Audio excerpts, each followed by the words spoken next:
Hola, ¿cómo están? Pues vamos a dar inicio de una vez y si algo, pues que los demás vayan entrando. Entonces, bueno, pues bienvenidos a la última charla del último caso, ya en la recta final del IAS del sistema nervioso. Hoy vamos a hablar sobre el abordaje y el manejo de un paciente con alteración de la conciencia, es decir, si les llega un paciente con un compromiso del estado de conciencia, qué hay que hacer, qué hay que mandarle, cómo hay que abordarlo. En cuanto al contenido, lo que vamos a ver es, pues básicamente, cuál es la evaluación de las funciones superiores, que es uno de los RAE, si les va a funcionar o les va a servir para muchas de sus actividades semiológicas. Una evaluación inicial, es decir, que le preguntamos al paciente, que le preguntamos a a los acompañantes, los signos vitales que nos pueden indicar sobre la patología preexistente y el examen físico específico de un paciente con alteración de la conciencia. Por último, vamos a ver lo que es el examen neurológico, todo lo que son las reacciones pupilares, los movimientos oculares, las posturas con respuesta al dolor, etcétera, para determinar pues qué tan severo es el cuadro de alteración de la conciencia y por último, qué medidas iniciales vamos a tomar en estos pacientes. Con respecto a la bibliografía, Adams es muy completo, muy bueno. Neurología de Toro también les da un abordaje muy bueno de cada uno y de cómo abordarlos en urgencias, por ejemplo. Y este último que pues no lo hemos usado tanto en las tutorías, sin embargo también lo recomiendo, les da una síntesis de lo que es el abordaje general de un paciente en coma. Muy útil, tiene buenas imágenes, también lo recomiendo muchísimo si quieren darle una leidita a ese capítulo de coma, súper recomendado. Entonces vamos a ver primero la evaluación de las funciones mentales superiores. Entonces, a continuación, para que no sea solo una lista de cuáles son las que vamos a evaluar, pues vamos a ir como les voy a ir preguntando y me van contando. Y de esta manera es así mismo como lo van a hacer con sus pacientes. Entonces, en el estado de conciencia, pues esto es algo que vemos tan pronto entra el paciente al consultorio o tan pronto vemos al paciente, pues si entra caminando por sí solo, por sus propios medios, pues decimos que es un paciente alerta. Ya si lo vemos un poco más somnoliento, estuporoso, letárgico, o ya pues los otros tipos de alteración de la conciencia que vimos la tutoría pasada.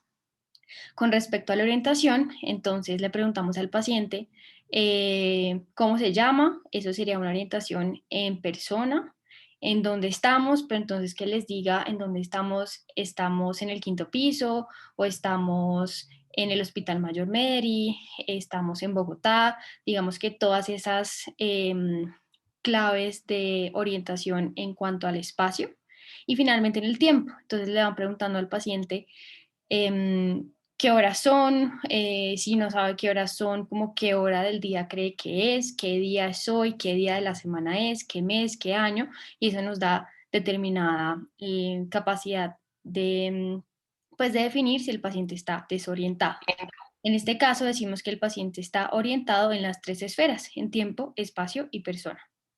En cuanto a la atención, entonces podemos, por ejemplo, le pregunto a José Álvarez, ¿estás ahí? ¿Sí? Mm, sí, Ok, Sofi. pues para la atención, por ejemplo, te pregunto o le preguntarías al paciente, cuéntame, deletrea la palabra mundo al revés. Sería O, D, N, U, M. Listo, perfecto. En este caso, podemos dar tanto una palabra que deletrea al revés o un cálculo que también nos sirve para evaluar tanto atención como cálculo al mismo tiempo. Entonces, José, ¿cuánto es 100 menos 7? 93. Exacto, 93 menos 7. em, 86. Bien, muy bien. Generalmente se hace, pues, digamos, 86 menos 7 y así sucesivamente, 5 veces, pero pues con eso, para darles el ejemplo, es más que suficiente. Listo, gracias, José. Entonces, con respecto a la memoria, por ejemplo, le pregunto a eh, Laura Sofía Caicedo, ¿estás ahí? Sí, hola. Ok, entonces con respecto a la memoria, yo puedo preguntar si es a corto plazo o a largo plazo, si es memoria reciente, inmediata, de trabajo, etcétera. Entonces, digamos, a largo plazo te pregunto, ¿qué hiciste en la Navidad de hace un año? Estuve en Villavicencio con mis abuelos. Ok, perfecto. Aquí ya evaluamos lo que es la memoria a largo plazo. A corto plazo, la memoria reciente, podríamos decir, ¿qué almorzaste o qué desayunaste?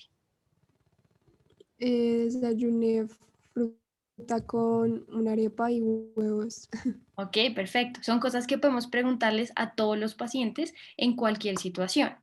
Y incluso podemos pedirle, por ejemplo, lo que es la memoria de trabajo, también, por ejemplo, darle órdenes, por ejemplo, decirle, coja este papel, dóblelo por la mitad y colóquelo a su lado derecho. Digamos, eso también nos ayuda a evaluarlo fácilmente. Aquí me preguntan que cuáles eran las tres esferas. Las tres esferas de orientación son la esfera de persona, tiempo y espacio. En cuanto a la abstracción, generalmente lo hacemos por medio de una comparación. Entonces, por ejemplo, le pregunto a Santiago Velandia, ¿en qué se parece un pájaro y un avión? Eh, no, no sé. Pues a rasgos físicos, ¿En qué se parecen cosas similares entre los dos? bueno, en la simetría Los de dos las vuelan. alas, eh, no sé, en Sí, que... perfecto. Ok, Listo, que hay por ahí alguien también dijo que los dos vuelan. Digamos, te ok. pregunto otra cosa, ¿cuál es la o en qué se parece una manzana a una pera?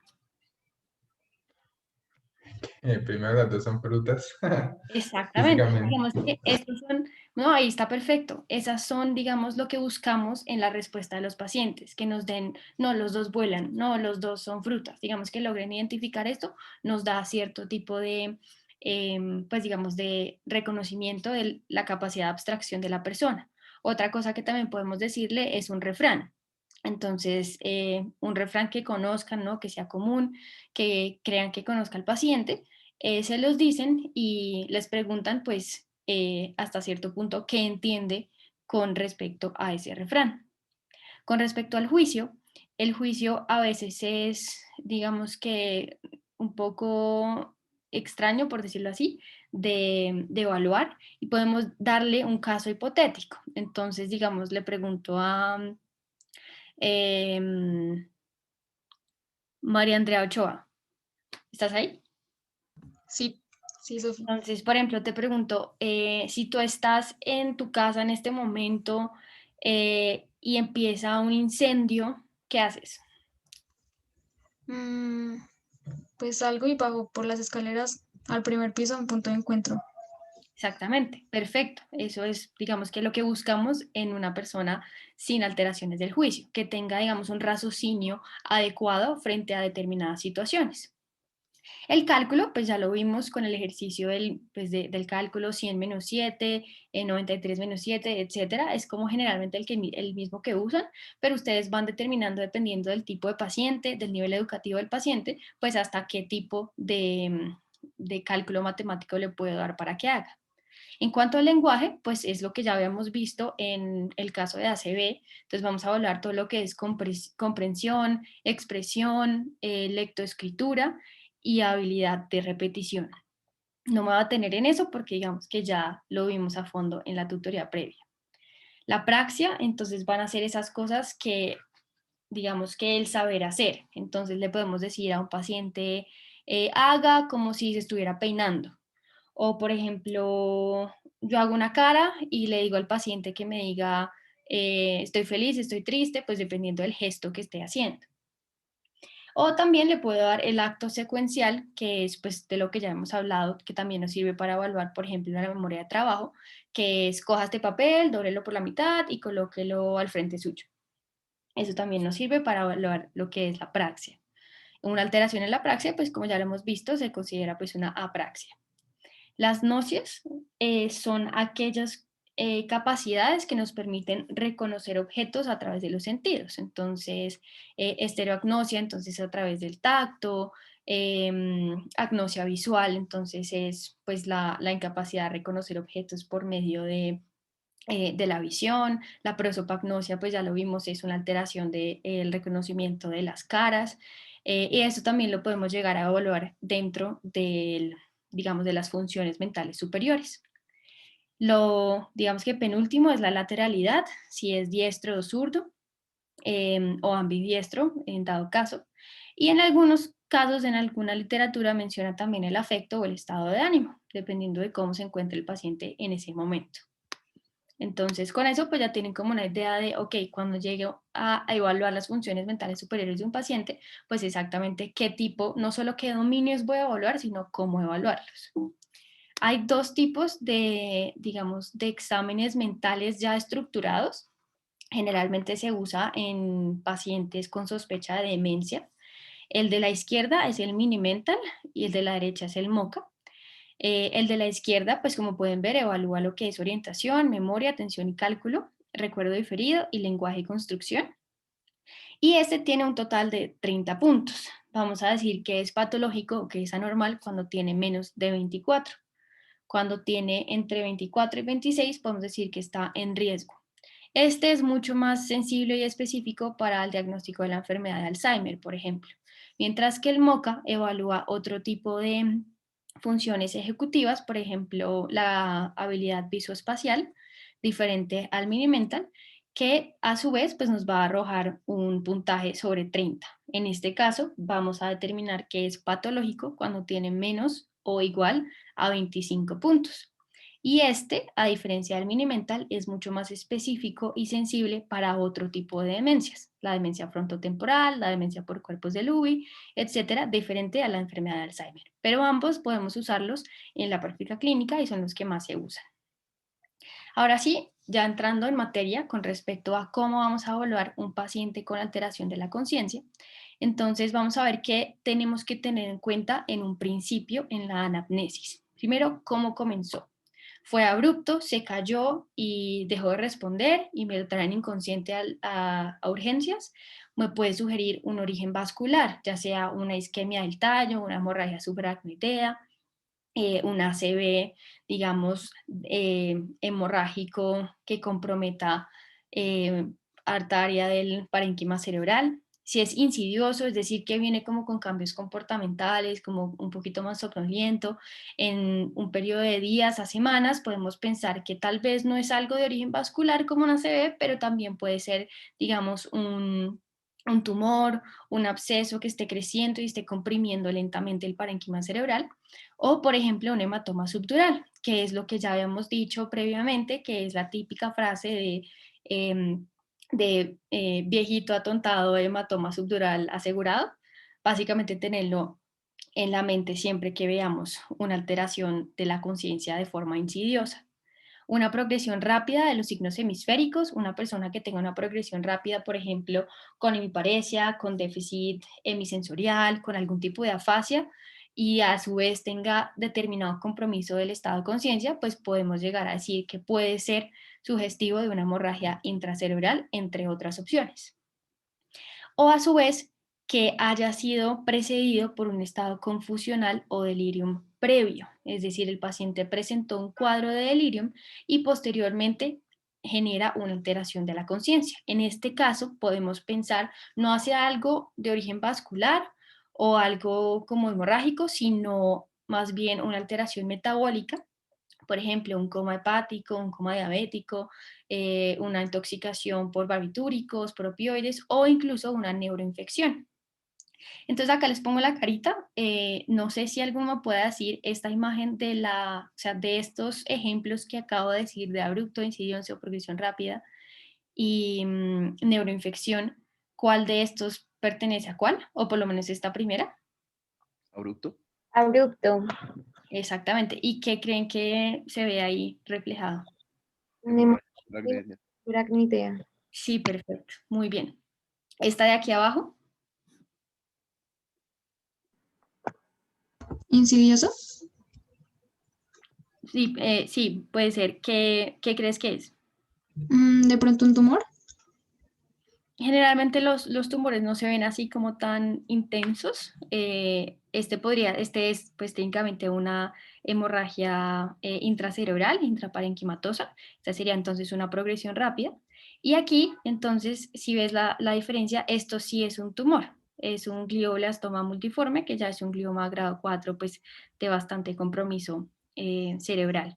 Que este sería entonces pues lo equivalente a un comienzo insidioso. Y este último, ¿qué creen que es? Precedido por estado confusional. Exactamente. Esto es una neuroinfección, neurocisticercosis. Sí, es bastante característico, por eso lo puse y pues como para asociarlo un poquito más a cada uno de los comienzos.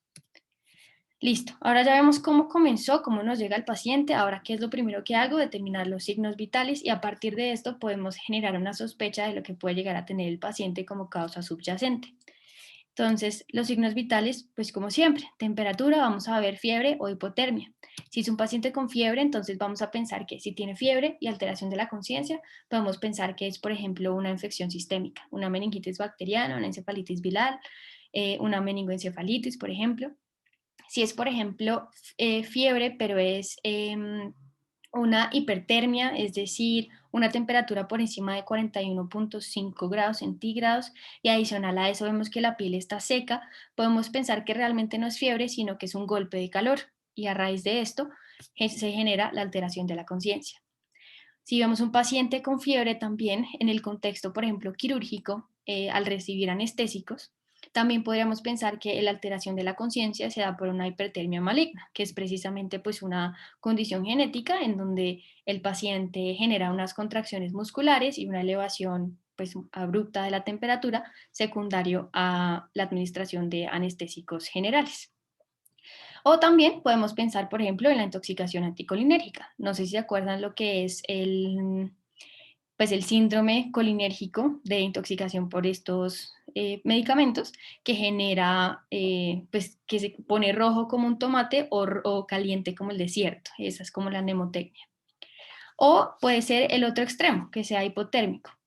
Esto nos da o hace alusión a una posible hipoglicemia, una posible intoxicación alcohólica por barbitúricos o incluso una falla circulatoria periférica, indicativo, por ejemplo, de un shock o de una alteración vascular de algún tipo.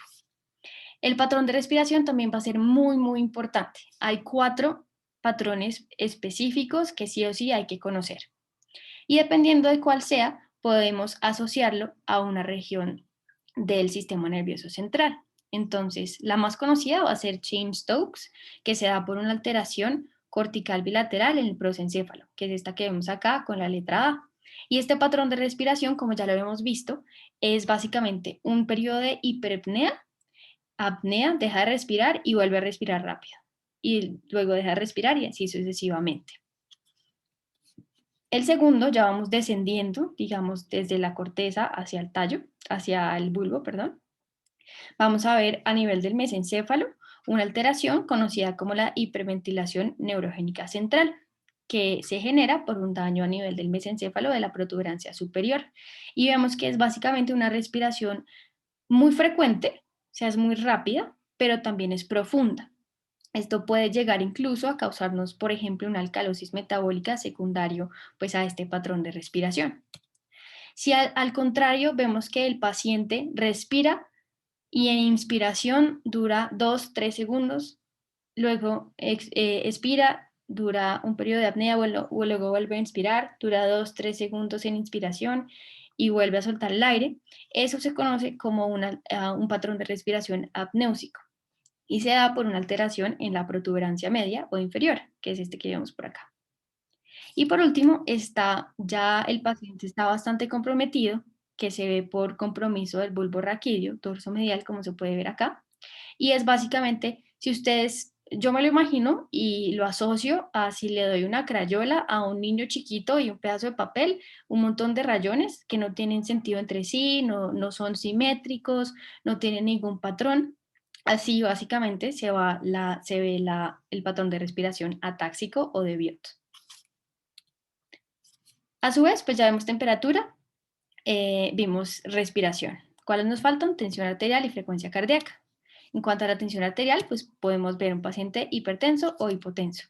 Si vemos un paciente hipertenso, podemos pensar, por ejemplo, en una elevación de la presión intracraneal, sobre todo asociado en niños, una encefalopatía hipertensiva secundaria a una hipertensión crónica, o incluso una hemorragia cerebral.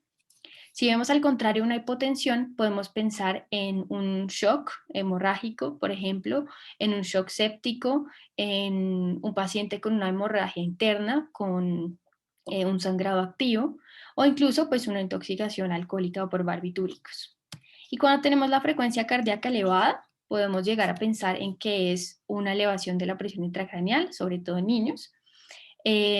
También podemos llegar a pensar en un síndrome de, digamos, de herniación cerebral, uncal, etcétera.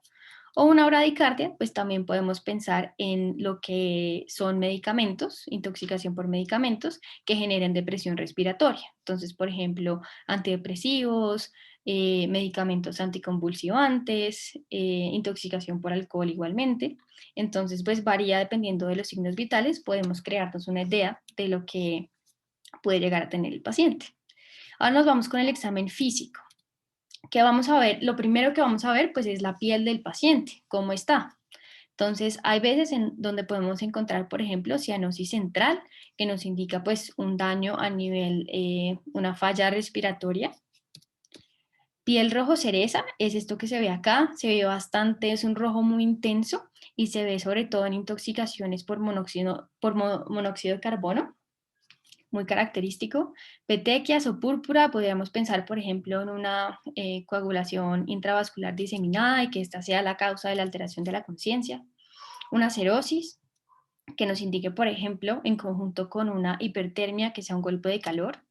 Un rash hemorrágico macular, que sea secundario, por ejemplo, a una infección por dengue o algún otro tipo de infección o alteración de la coagulación.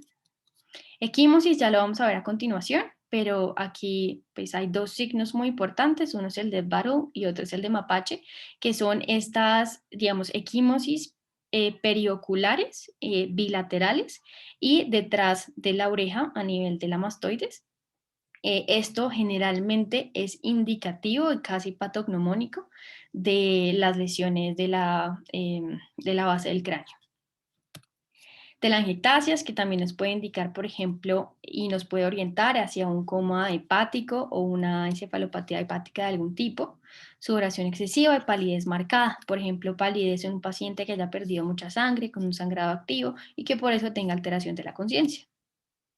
Vamos también a buscar signos de trauma, sobre todo los que les digo que son signos de fractura de base del cráneo. El signo de Battle detrás de la oreja, signo de los ojos de mapache, periocular. Hemotímpano, le hacemos una otoscopia al paciente y vemos la membrana timpánica completamente morada, casi negra, incluso roja. Y esto también nos indica que hay una posible fractura de la base del cráneo que me esté causando la alteración de la conciencia. Perdón, es que me han preguntado algo, pero creo que se arrepintieron. Y finalmente, lo que es rinorrea o otorrea de líquido cefalorraquídeo, quiere decir que pues, hay una lesión a este nivel que causa que el líquido cefalorraquídeo se esté fugando pues, por este medio. Adicional a eso, podemos llegar a palpar el cráneo. Si vemos, por ejemplo, una depresión, podemos detectar una fractura, o sea, edema de tejidos blandos, también digamos que nos hace sospechar aún más en una alteración de la conciencia por una fractura a la base del cráneo. Aquí hay una pregunta. Aquí me preguntan, ¿los síntomas de trauma en la base del cráneo son distintos a los de la parte superior? O sea, un trauma de otra parte del cráneo, sí son distintos. Digamos que, como les dije, son característicos de fractura de base del cráneo. No sé si eso es a lo que te referías, Laura, con tu pregunta.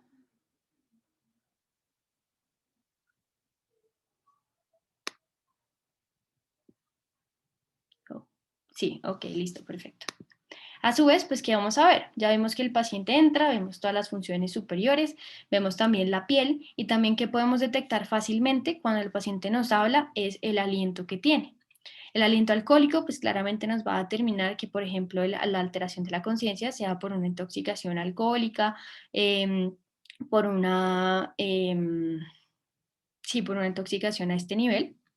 Si vemos que, por ejemplo, tiene un aliento almizcle o fecal, es también indicativo de un coma hepático. La verdad, de curiosidad, me puse a mirar un poco digamos, a qué hace referencia este olor almizcle. Yo siempre lo he leído, lo he escuchado, pero nunca realmente lo había asociado a nada. Y es como realmente lo que se produce son lo mismo que se produce con el gas natural.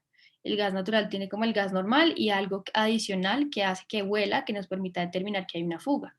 Entonces, un olor almizcle, un olor fecal o un aliento de un paciente con coma hepático podría llegar a oler como el gas que tenemos en la casa. Eso me pareció curioso como para hacer la asociación. Un aliento a frutas, por ejemplo, también se ve en una cetoacidosis diabética por la expulsión de las cetonas. Y un aliento a almendras quemadas también nos da un indicativo de que puede ser la alteración de la conciencia causada por una intoxicación por cianuro. Entonces, como vemos, sin ni siquiera haber tocado al paciente, ya tenemos muchos signos y síntomas que nos hacen sospechar una que otra patología. Otras cosas que podemos evaluar son los signos de irritación meningia, y aquí les hago una aclaración. Estos signos se pierden cuando tenemos un coma profundo, por lo tanto su ausencia no excluye el diagnóstico. Entonces, ¿cuáles tenemos? De repaso, la rigidez nucal, que es cuando el cuello y la cabeza se mueven como en unísono, como si fueran uno solo. El signo de Brudzinski, que es básicamente cuando yo le flexiono la cabeza al paciente, el paciente de forma refleja va a flexionar las rodillas y la cadera. O el signo de Kerning, que es básicamente cuando yo le levanto la extremidad inferior de forma extendida, llega hasta cierto punto en donde el paciente no puede levantarla más de forma extendida y de forma refleja la flexiona. Esto nos puede hablar pues de irritación meningia, pero no necesariamente pues tiene que estar presente para poder sospecharlo. Listo, eso con respecto a la anamnesis y el examen físico. Ahora vamos a ver específicamente el examen neurológico, en qué nos vamos a enfocar en un paciente con alteración de la conciencia. Entonces, lo primero va a ser la conciencia como tal. Tenemos, digamos, dos escalas que nos permiten reconocer esto fácilmente. Una es la escala de Glasgow, que seguramente ya la han escuchado, y la otra es la escala de Ford. Esta la mencionan sobre todo en neurología de toro. La escala de Glasgow generalmente se utiliza para pacientes con un trauma cráneoencefálico y nos da cierta indicación de qué tan grave es. Entonces, evalúa lo que es la respuesta ocular. Si yo le abro al paciente y me mira directamente a los ojos, establece contacto visual permanente y espontáneo, entonces puedo decir que tiene un 4. Pero si le hablo y ni siquiera hable los ojos, pues ya sería un 1, que ya sería un poco más preocupante. Lo mismo la respuesta verbal. Si yo veo que el paciente se sienta por sí solo, me habla, me conversa, me cuenta qué le pasa, pues va a tener una respuesta verbal de 5. Pero, por ejemplo, un paciente en coma que no responde a ningún estímulo, ni siquiera de forma verbal, pues entonces va a tener un Glasgow de 1. Perdón, una respuesta verbal de Glasgow de 1. Y finalmente, la alteración o la función motora. Entonces, generalmente lo que uno hace es darles o aplicar un estímulo doloroso y con esto determinar la reacción motora que tenga el paciente. Si tiene, por ejemplo, una retirada y flexión, que es, ok, lo pinché y me muevo el brazo que le pinché, pues digamos, eso sería ya como un 4. Pero si realmente no tiene ninguna respuesta o su respuesta va a ser una rigidez de descerebración, ya vamos a ver la diferencia entre decorticación y descerebración, pues entonces me indica que tal vez el compromiso de la conciencia es bastante grave.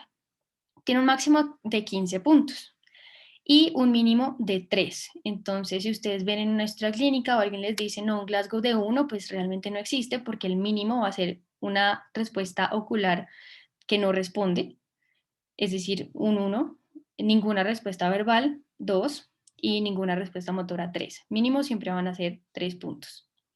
Si es de 13 a 15, va a ser considerado un trauma craneoencefálico leve. Si es de 9 a 12, moderado, y si es menor a 8 puntos, consideramos que es un trauma craneoencefálico grave y que tiene un peor pronóstico que los otros. En cuanto a la escala Ford, también se parece mucho a la escala Glasgow, sin embargo, este también se puede usar en otro tipo de pacientes, no solamente con un trauma craneoencefálico, o se ha utilizado sobre todo en ensayos clínicos y eso, que en pacientes, por ejemplo, de neurocríticos, como por dar un ejemplo. También evalúa la respuesta ocular, evalúa también la respuesta motora, y adicional a eso va a evaluar lo que son los reflejos del tallo, que ya los vamos a ver, y los patrones de respiración. Con eso vamos a tener un total de 16 puntos, siendo 16 pues una persona completamente normal.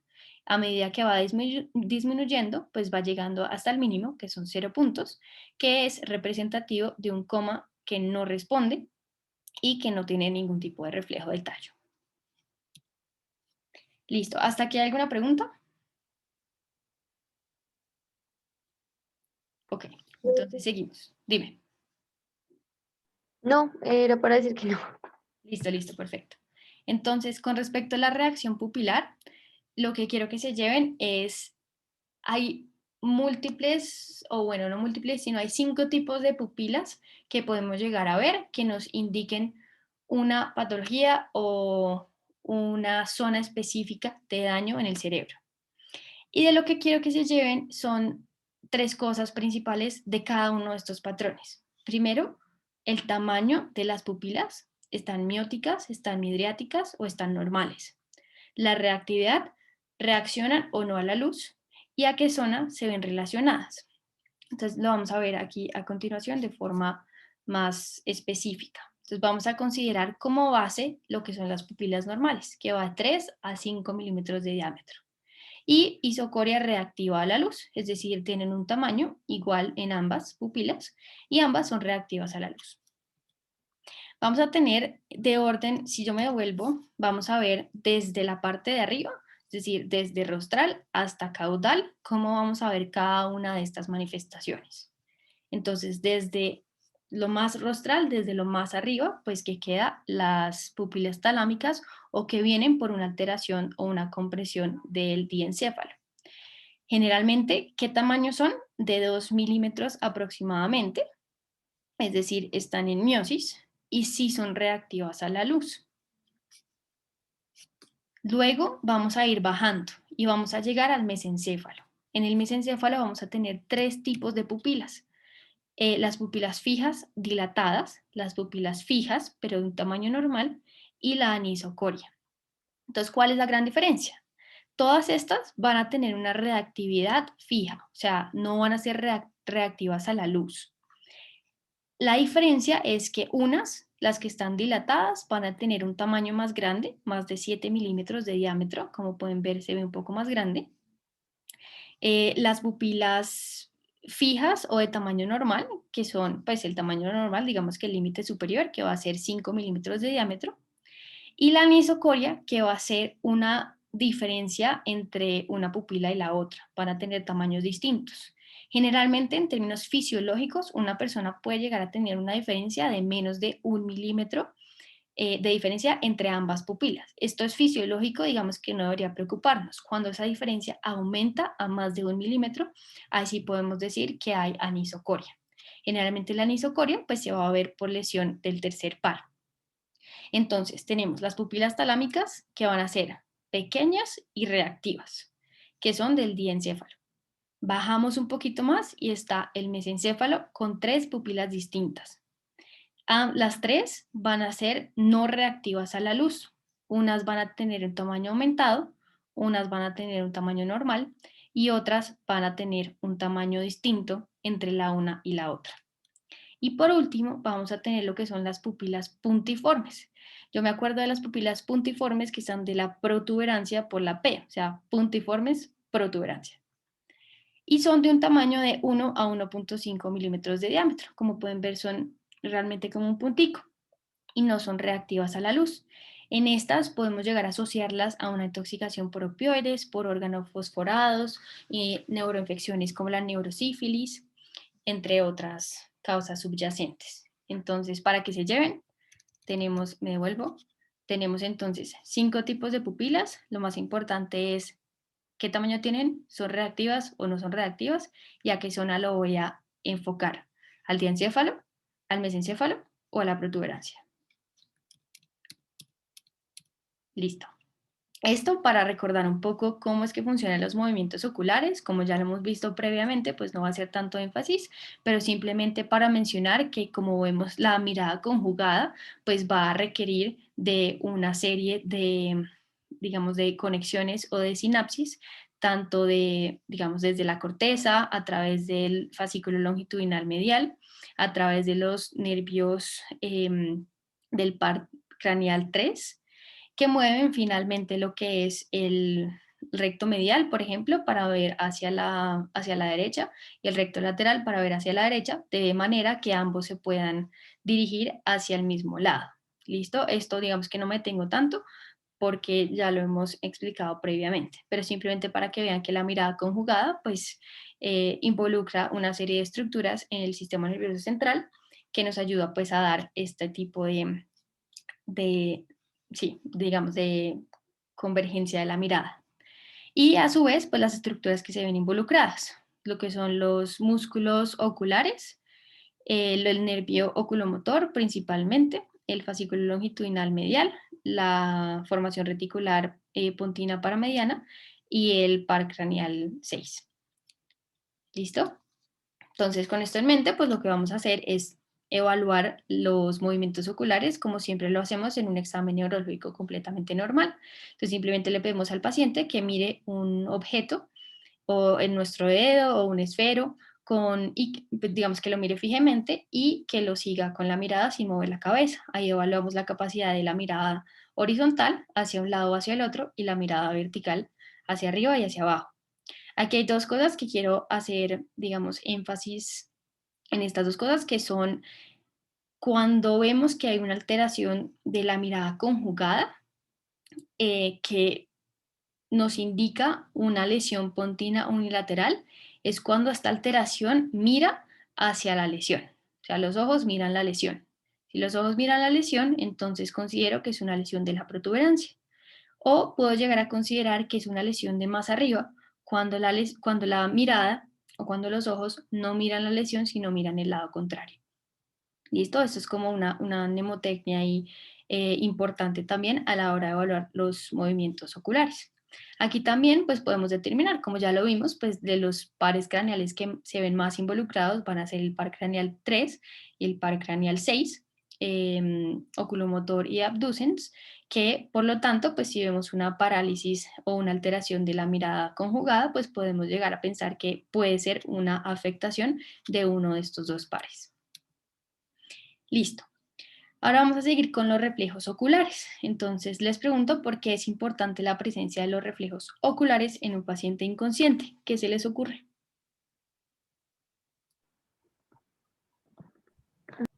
Para saber si muerte cerebral. Sí, muy bien. Es uno de los criterios. ¿Qué más se les ocurre? Para rectificar que no hayan daños en el tallo cerebral. Exactamente, muy bien. Podemos diferenciar si es, por ejemplo, una alteración de la conciencia por un cuadro metabólico o por una intoxicación, o si es realmente una masa o un daño estructural que esté afectando el tallo cerebral y que por tanto me esté causando la alteración de la conciencia. Entonces, la presencia o ausencia de los reflejos oculares me orienta hacia una u otra patología. Entonces, ¿cuáles son estos? Van a ser dos, es el óculo cefálico y el óculo vestibular, que ya lo vamos a ver a continuación. El óculo cefálico van a ser los ojos de muñeca, y esta forma creo que nunca se les va a olvidar. No sé si anteriormente han visto una muñeca, cuando uno le gira la cabeza, de cierta forma los ojos se quedan mirándolo a uno. Entonces, por ejemplo, vemos en esta imagen, está la persona mirándonos directamente al examinador. Si le volteamos la cabeza hacia la derecha, la mirada se queda fija en nosotros, es decir, la mirada se mueve hacia la dirección contraria. En este punto 3 le movemos la cabeza hacia la izquierda y la mirada se mueve hacia la derecha. Lo mismo acá, si le movemos la cabeza hacia arriba, la mirada se mueve hacia abajo, y lo mismo, si le movemos la cabeza hacia abajo, la mirada se mueve hacia arriba, siempre quedándose fija en un solo lugar. Mientras que lo anormal o patológico sería que los ojos se muevan con la cabeza, como si estuvieran fijos. Entonces no sería de esta forma, que es lo normal, sino que si le volteamos la cabeza hacia la derecha, los ojos se voltean con la cabeza hacia la derecha. Eso sería un reflejo oculocefálico anormal. El otro es el reflejo oculovestibular y generalmente lo evaluamos con la prueba calórica. ¿Por qué calórica? Porque vamos a usar agua fría o agua caliente para poder determinarlo. Entonces, ¿qué hacemos? Lo que hacemos es que tenemos el paciente y le vamos a aplicar agua fría en el oído. Claramente hay que hacer una otoscopia previa, asegurarnos de que no tenga ninguna perforación timpánica y que con la irrigación de agua fría no le vayamos a causar aún más daño. Con esto ya asegurado y garantizado, pues le aplicamos el estímulo de agua fría en el oído. Entonces, aquí le estamos aplicando el estímulo de agua fría en el oído izquierdo y vamos a ver que el nistagmus se va a dirigir hacia el lado contrario. Entonces, si fue irrigado en el oído izquierdo, entonces el nistagmus se va a ir hacia el lado derecho. Lo mismo acá, si el estímulo de agua fría lo ponemos en el lado derecho, en el oído derecho, vamos a ver que los ojos van a crear un nistagmus hacia la izquierda. Ahora, ¿qué pasa? Cuando es anormal, vamos a ver que el paciente lo que hace es desviar la mirada hacia el lado de la irrigación. ¿Listo? Ahora, ¿qué pasa con el estímulo caliente? Pasa completamente lo contrario.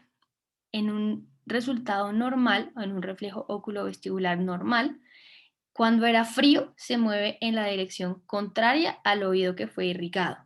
Cuando es un estímulo caliente, se mueve en la misma dirección en la que el estímulo fue aplicado. Entonces, digamos que esta parte es un estímulo caliente, el nistagmus se movería hacia ese lado. ¿Listo? Hacer la distinción entre si es un estímulo caliente o frío. Eso con respecto a los reflejos oculares, oculocefálico y oculovestibular. ¿Hasta ahí hay alguna pregunta?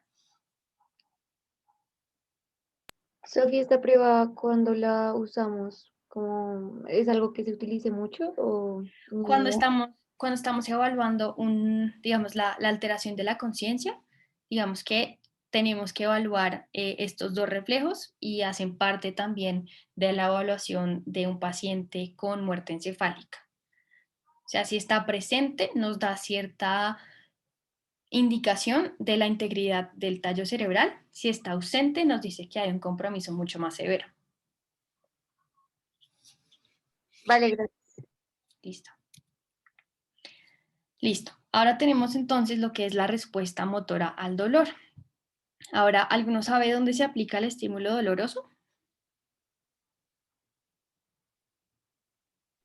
Si no estoy mal, se puede aplicar como en el esternón con los nudillos o también en el lechungal, en el lechunguial. Sí, muy bien. Esos son los dos sitios principales en donde se aplica. Y a partir de esto vamos a tener dos respuestas motoras importantes que hay que saber determinar. La primera es la postura de decorticación y la segunda es la postura de descerebración. Antes de describirla, ¿cuál creen que es peor?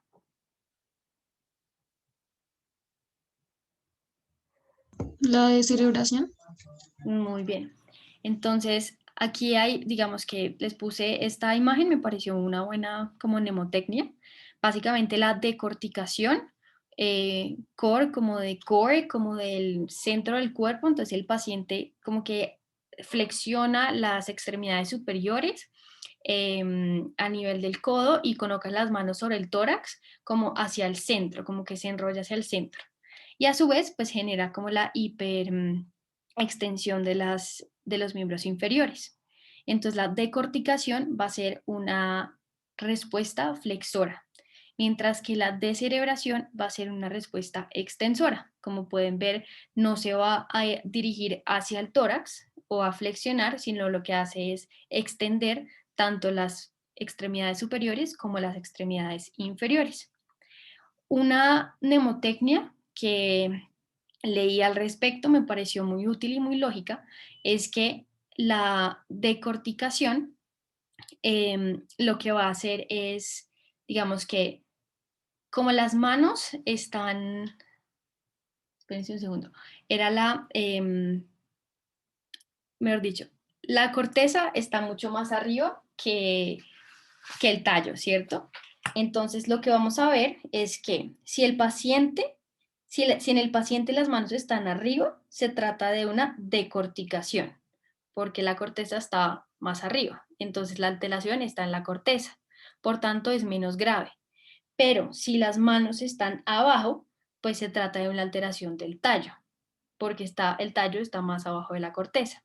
Entonces, decortical o una postura de decorticación, lo que va a hacer es una alteración de la corteza y una descerebración va a ser una alteración del tallo. Por eso es mucho peor si vemos una respuesta motora en descerebración que una respuesta motora de decorticación, porque en una es el compromiso de la corteza y en la otra es el compromiso del tallo. Listo.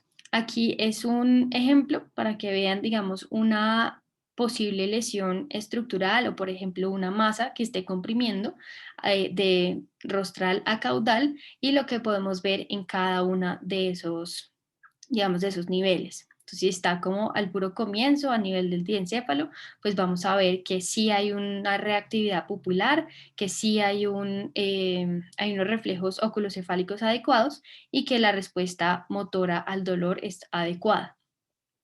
Por ejemplo, cuando ya comprime mucho más abajo en el diencéfalo, es decir, a nivel del, digamos, del tálamo, llegando casi al mesencéfalo, entonces vamos a ver que sí hay una respuesta pupilar o una reacción a la luz.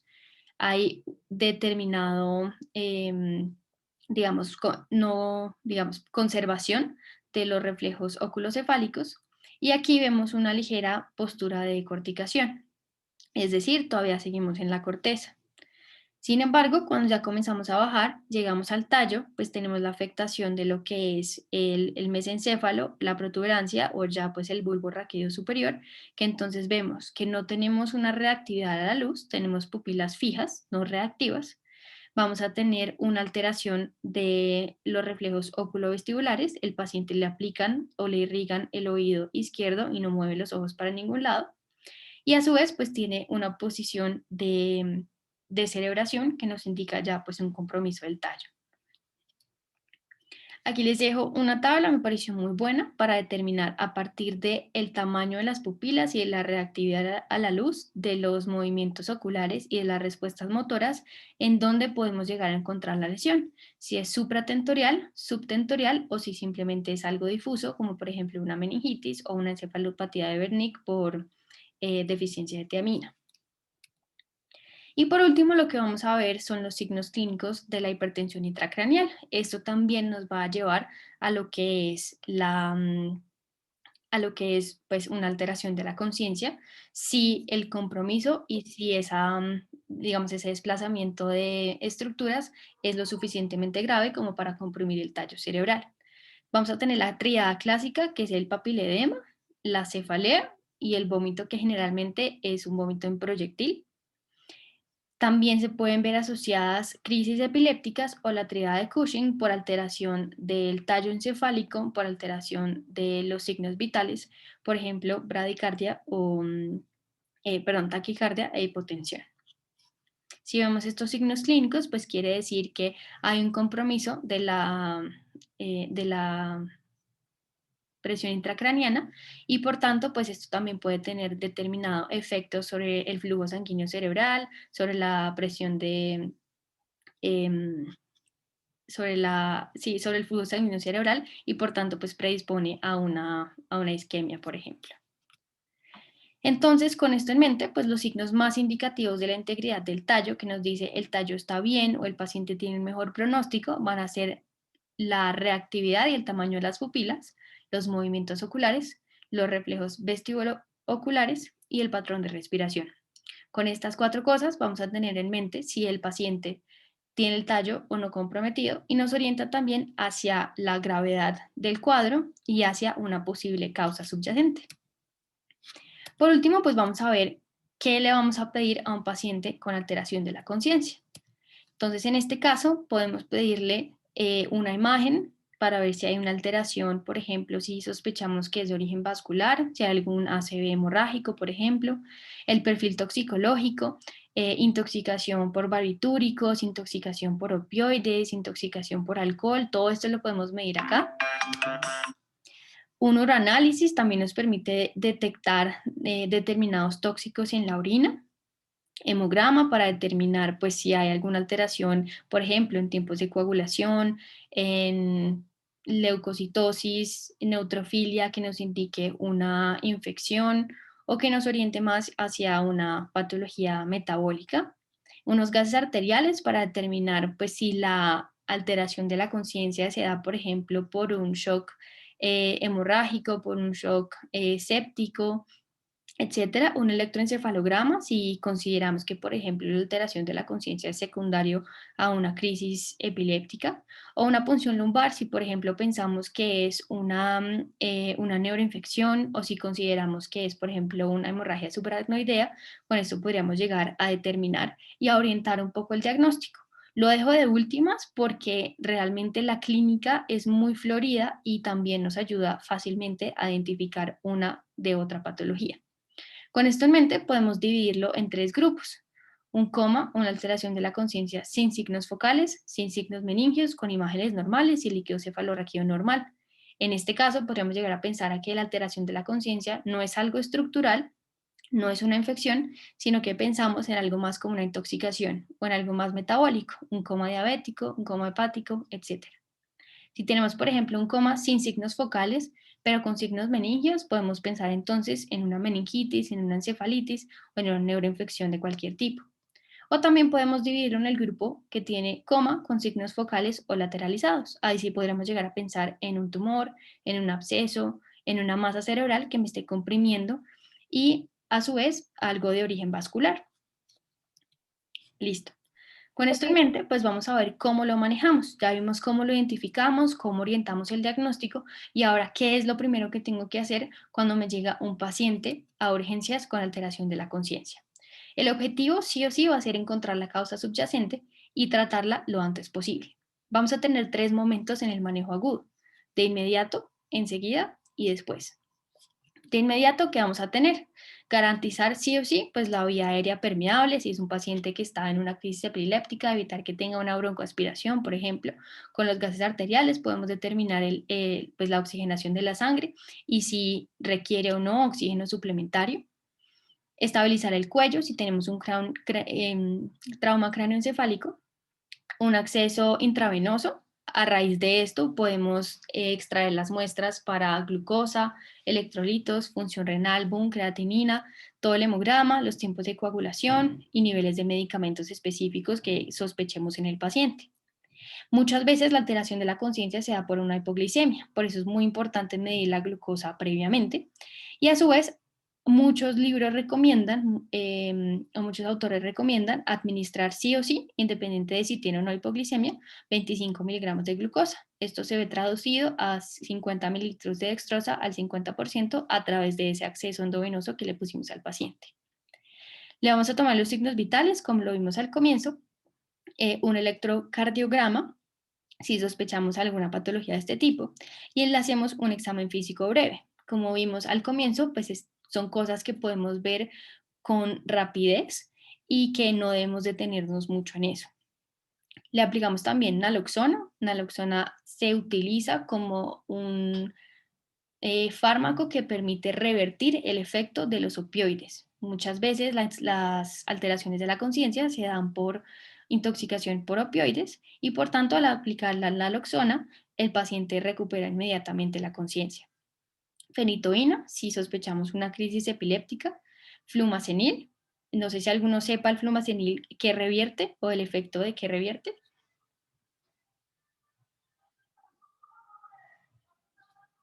Mira, bueno, el flumazenil también se utiliza como para revertir el efecto de una intoxicación por benzodiazepinas. Una punción lumbar, si sospechamos, por ejemplo, una neuroinfección, una hemorragia subaracnoidea, y medidas contra la hipertensión intracraneal. Esto indica también la administración de manitol, la elevación de la cabecera, etcétera, pero simplemente si lo sospechamos o no. Esto es lo que voy a hacer en primera instancia. Posteriormente, ¿qué voy a hacer? Le voy a colocar al paciente una sonda nasogástrica y vesical, porque no sabemos el paciente qué tan consciente está para poder tolerar la vía oral o para el control de esfínteres. Le voy a tomar el parcial de orina, aquí me ayuda a ver la parte de los tóxicos. Fenobarbital, si continúa la crisis, si no funcionó con la fenitoína, le aplico fenobarbital. Si consideramos que hay una arritmia, como vimos en el pasado a través del electrocardiograma, entonces le coloco fisostigmina, si consideramos que esa arritmia es por anticolinérgicos. Y finalmente, completo el examen físico. Ya no es tan superficial como lo hicimos previamente, sino que realmente me enfoco en determinar en dónde está la causa. Y por último, lo que voy a hacer es básicamente pedirle exámenes adicionales que me permitan confirmar la sospecha diagnóstica que tengo. En este caso mandamos una neuroimagen, generalmente una TAC o una resonancia, punción lumbar o, dependiendo del cuadro específico, pues una imagen mucho más acertada y pertinente. Aquí les dejo finalmente lo que vimos en la tutoría pasada, pero quería que viéramos, digamos, cada uno de los ítems y por qué hacen parte de la evaluación de la muerte cerebral. Entonces, como vemos, pues básicamente tenemos alteraciones, digamos que no hay alteraciones en, digamos, electrolíticas, no hay alteraciones sistémicas que me expliquen la alteración de la conciencia o el estado de coma. Al examen físico, entonces vamos a ver, es un paciente que no tiene reacción a la luz en las pupilas, el reflejo corneal también está ausente, están ausentes los reflejos oculovestibulares, que es el de la prueba calórica, y está ausente también el reflejo oculocefálico, que es el de los ojos de muñeca.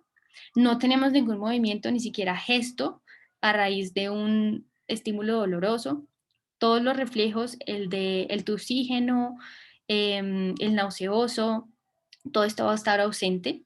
Va a estar también ausente cualquier respuesta motora a un estímulo doloroso en las 4 extremidades. Entonces, simplemente un paciente que no responde. Entonces, vemos que es un paciente que no tiene una causa sistémica que lo explique, es un paciente que no responde ante ningún estímulo y finalmente es un paciente que no tiene la capacidad de mantener una respiración espontánea. Entonces, cuando, por ejemplo, hay una prueba del ventilador, no sé si de pronto en la clase de bioética la vieron, que el paciente pues realmente al ser desconectado no es capaz de controlar de forma espontánea la respiración y por tanto pues se considera como una alteración en este mecanismo. Y por último, podemos confirmar aún más la muerte cerebral a través de diferentes imágenes, ya sea un angio-TAC, un electroencefalograma, una TAC, por ejemplo, para determinar que realmente no sea nada estructural que lo esté causando. Entonces, en síntesis, podemos decir que un paciente con muerte cerebral no tiene nada sistémico que lo explique, en el examen físico no responde, no habla, no establece contacto con nadie ni con el medio, no tiene una capacidad adecuada de mantener esa función respiratoria espontánea y también tenemos exámenes que lo confirman. En cuanto a las conclusiones, ya para terminar, las alteraciones de la conciencia requieren de un adecuado criterio clínico, como vieron a partir de la anamnesis, del examen físico y el examen neurológico, podemos orientar fácilmente el diagnóstico. Las pupilas, los ojos y la respuesta motora es lo que más nos orienta al diagnóstico más preciso. Y el manejo de la alteración de la conciencia debe ir encaminado siempre a detectar la causa subyacente y tratarla lo antes posible. Entonces, aquí les dejo el Kahoot, ya se los pongo. Aquí voy a parar de grabar. Y cuéntenme si tienen alguna pregunta antes de poner el Kahoot.